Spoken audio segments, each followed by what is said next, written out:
निर्दयी और क्रूर शासक। अतीत से लेकर वर्तमान तक दुनिया में कई ऐसे शासक रहे जिन्होंने सत्ता के घमंड में चूर होकर अनेकों अपराध किए। ऐसे कुछ शासकों की क्रूरता मानव इतिहास में सबसे खूंखार रही है। आइए इतिहास के पन्नों से जानते हैं कि कौन थे वे सबसे क्रूर शासक या नेता। तो इसमें जो सन के हिसाब से नंबर 1 पर आता है, इसका नाम अतिला हुन था, जिसका शासनकाल 434 ईसा पूर्व से 453 ईसा पूर्व तक रहा। इसने अपने चाचा की मौत के बाद यानी अतिला हुन ने अपने भाई बलेदा के साथ संयुक्त तौर पर हुनिक यानी हुन साम्राज्य की गद्दी संभाल ली। हुन साम्राज्य का तत्कालीन केंद्र वर्तमान हंगरी केंद्रित है। अतिला ने अपने शासनकाल में हुन साम्राज्य का विस्तार वर्तमान जर्मनी, रूस, यूक्रेन और बाल्कन तक किया। अतिला ने रोमन समुदाय के लोगों पर खूब अत्याचार किए। अतिला अक्सर कहता था, वह जहाँ से गुजरेगा वहाँ घास भी नहीं बढ़ेगी, जो कि वो इस बात को हकीकत में करता जाता था। जहाँ से वो गुजरता था उसके अत्याचार ही इतने क्रूर थे कि वे घाव जो उसने दिए थे सदियों सदियों तक नहीं भरे। चंगेज खान, जो इस लिस्ट में तो दूसरे नंबर पर आता है, पर क्रूरता के मामले में ये नंबर 1 पर आएगा। चंगेज खान का शासनकाल 1206 से 1227 ईसा पूर्व तक रहा। चंगेज खान ने बाल्यकाल में गुलाम की तरह रहा। उसने किशोरावस्था के दौरान मंगोल जनजाति को एकजुट किया। इसके बाद आक्रमण किया और आक्रमण करते हुए मध्य एशिया और चीन के बड़े हिस्से को जीत लिया। इतिहास के पन्नों में इसकी शासन शैली को इतना क्रूर बताया गया है कि और किसी की राजशाही को नहीं। इतिहासकारों का कहना है कि उसने सामूहिक रूप से लोगों का नरसंहार किया था। चंगेज खान भारत तक भी आया था, लेकिन दिल्ली के सुल्तान इल्तुमिश के पराजय स्वीकार करने पर सिंधु नदी के किनारे से ही लौट गया। उसने मंगोल साम्राज्य की नींव रखी थी। फिर आगे कुछ साल बाद 1227 में चंगेज खान का इंतकाल हो गया था। नंबर 3 पर तैमूर आता है, जिसका शासनकाल 1370 से 1405 ईस्वी तक रहा। तैमूर लंग उर्फ तैमूर लंगड़ा, इसने 1398 में भारत पर आक्रमण किया। उसने सिंधु नदी को पार किया और मुल्तान पर कब्जा किया, फिर दिल्ली तक चला आया। तैमूर ने आधुनिक ईरान, सीरिया सहित पश्चिम एशिया के एक बड़े हिस्से से सैन्य अभियानों तक का नेतृत्व किया।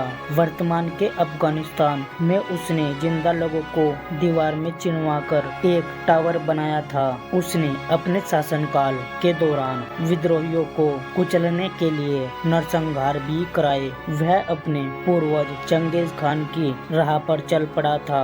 उसने दूसरे धर्म को मानने वाले लोगों के घर जलाए। उसने दिल्ली, पानीपत, मेरठ में बड़े स्तर पर लूटपाट और चुन चुन कर हिंदुओं का नरसंहार किया। सैकड़ों महिलाओं की इज्जत के साथ उसने खिलवाड़ किया। उसने इतनी क्रूरता दिखाई थी कि आज कोई ऐसा जानवर के साथ भी नहीं करेगा जैसा चंगेज खान ने हिंदू धर्म मानने वालों के साथ किया था। नंबर 4 क्वीन मेरी या ब्लडी मेरी आती है, जिसका शासनकाल 1553 से 1558 तक रहा।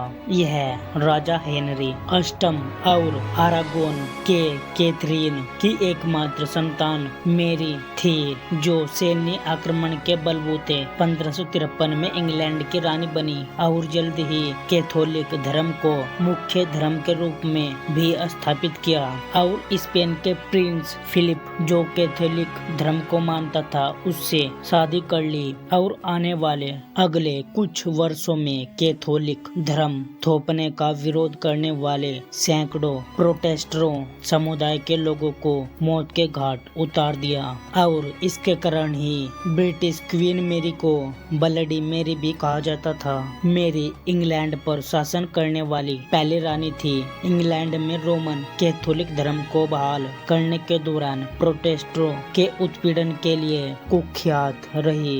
यह इतनी क्रूर थी कि जो भी इसके धर्म के खिलाफ बोलता था उसको ऐसी सजा देती थी कि आने वाली उसकी 10 पीढ़ियों तक यह आवाज जाती थी कि उसे ब्लडी मेरी या क्वीन मेरी ने सजा दी है। तो ऐसी थी या क्वीन मेरी। तो नंबर 5 पर व्लादिमीर लेनिन, जिसका शासनकाल 1917 से 1924 तक रहा। व्लादिमीर इलिच उलियानोव का जन्म 22 अप्रैल 1870 को वोल्गा नदी के किनारे सिम्ब्रिस्क शहर में हुआ था। व्लादिमीर किशोरावस्था से ही कथित क्रांतिकारी गतिविधियों में जुड़ा रहा। सेंट पीटर्सबर्ग से निर्वासन के बाद साइबेरिया पहुंचा और शादी के बाद 1901 में लेनिन नाम अपनाया। करीब 15 साल पश्चिम यूरोप में गुजारने के दौरान वह Russian social democratic workers party के बोल्शेविक धड़े के नेता बन गए। 1917 में सोवियत रूस में लेनिन के नेतृत्व वाले सशस्त्र विद्रोहियों ने ज़ारशाही सरकार को उखाड़ फेंका। इसे अक्टूबर क्रांति के तौर पर जाना जाता है। लेनिन के हाथ में सत्ता आ चुकी थी, लेकिन 3 साल तक रूस में गृह युद्ध चलता रहा। क्रांति युद्ध और अकाल की अवधि के दौरान लेनिन ने देशवासियों की उपेक्षा की, अपने विरोध में उठने वाली हर आवाज को बेरहमी से कुचल दिया। 24 जनवरी 1924 में लेनिन की मौत हो गई थी, लेकिन अपने पीछे वह मार्क्सवाद लेनिनवाद की विचारधारा छोड़ गया। ये विचारधाराएं बहुत सालों तक चलती रही। यदि हम इन 5 राजाओं की बात करें तो इनमें सबसे ज्यादा क्रूर नेता चंगेज खान था। और हाँ, ये सबसे क्रूर राजाओं की लिस्ट का वीडियो नंबर 1 है और इसका पार्ट 2 जल्दी आएगा, तो उसके लिए इस चैनल को सब्सक्राइब जरूर कर लेना और वीडियो को लाइक करना ना भूलें। और आप कमेंट में जरूर बताना कि आपको कौन सा राजा सबसे क्रूर लगा। तो मिलते हैं पार्ट 2 में।